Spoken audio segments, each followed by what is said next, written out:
আসসালামু আলাইকুম। ওয়ালাইকুম সালাম। গুরুজি, আপনি ভালো আছেন? আলহামদুলিল্লাহ, শুক্রিয়া। আমার মহান মুর্শিদের কদমে আল্লাহ পাক আমাকে ভালো রাখছে। আমার মুর্শিদের দয়ায় আমি বেঁচে আছি। গুরুজি, আপনার কাছে কিছু বিষয় একটু জানতে চাই। একটা বিষয়, সেটা হলো বর্তমানে তো বাংলাদেশে রোহিঙ্গা আছে। রোহিঙ্গা তো বিগত আপনার শেখ হাসিনার আমলে আসছে। এখন এটা নিয়ে ডক্টর ইউনূসের কোনো প্ল্যান পরিকল্পনা আছে কিনা, বা এই বিষয়ে কোনো কিছু আপনার জানা আছে কিনা, থাকলে একটু বলেন দর্শক শ্রোতাদের উদ্দেশ্যে। প্রিয় দেশবাসী, আসসালামু আলাইকুম। আজকের আমার কাছে যে প্রশ্ন, বাংলাদেশে রোহিঙ্গা প্রত্যাবর্তন নিয়ে ডক্টর ইউনূসের কোনো পরিকল্পনা আছে কিনা।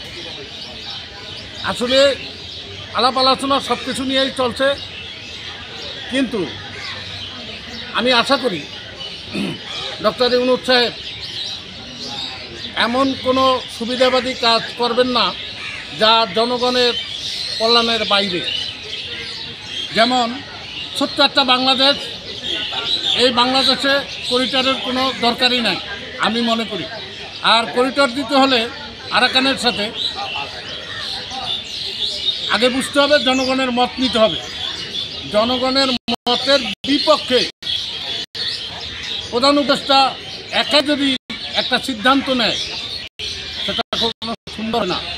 আর দেশের গুরুত্বপূর্ণ কোনো কাজ একজন অন্তর্বর্তীকালীন সরকার নিতে পারে না। অন্তর্বর্তীকালীন সরকারকে যেই আইনে বসানো হয়েছে, সেই আইনটা হলো একমাত্র দেশের অবকাঠামোগুলো ঠিক রাখা এবং দেশের আইন কানুনগুলো পরিবর্তন করা, কালো আইন বাতিল করা, সার্ভার আইন বাতিল করা এবং সকল এই যে নির্বাচন আইন লঙ্ঘন করেছে, এ দেশে কোনো বিচার ব্যবস্থা ছিল না। জজ কোর্ট বলেন, হাইকোর্ট বলেন, সুপ্রিম কোর্ট বলেন, কোনো কোর্টই কোনো বিচার অধীন ছিল না। সাধারণ মানুষ কোনো বিচার পাইত না, সকল বিচার ছিল দলীয়করণ। তাই আমি সকল মানুষের উদ্দেশ্যে বলতে চাই, আজকের বাংলার জমিনে গণবসতি, এখান থেকে করিডোর দেওয়া, এটা জনগণের মেনটেন না দিয়া, জনগণের মনের ভাব না নিয়া যদি এইভাবে উনি করিতে চায়, এটা সুন্দর হবে না। সুন্দর করতে যাইয়া অসুন্দরের হাতে পড়ে যাবে। আমি চাই না ফেসিবাদী সরকার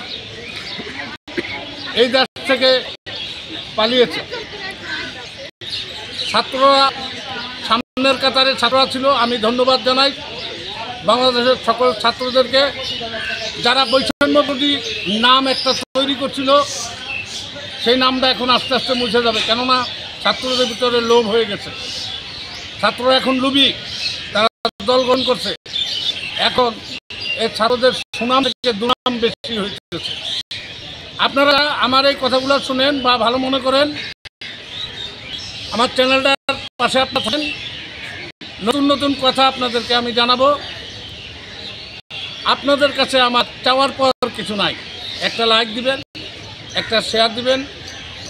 যদি আপনাদের কোনো প্রশ্ন থাকে, কমেন্টের মাধ্যমে আমাকে জানাবেন। আমি আগামী দিনে আপনাদেরকে আরও নতুন নতুন তথ্য দেব। এই বলে এখানেই রাখছি। সকল মুসলমান ভাই বোনদের কাছে আমার সালাম রইল।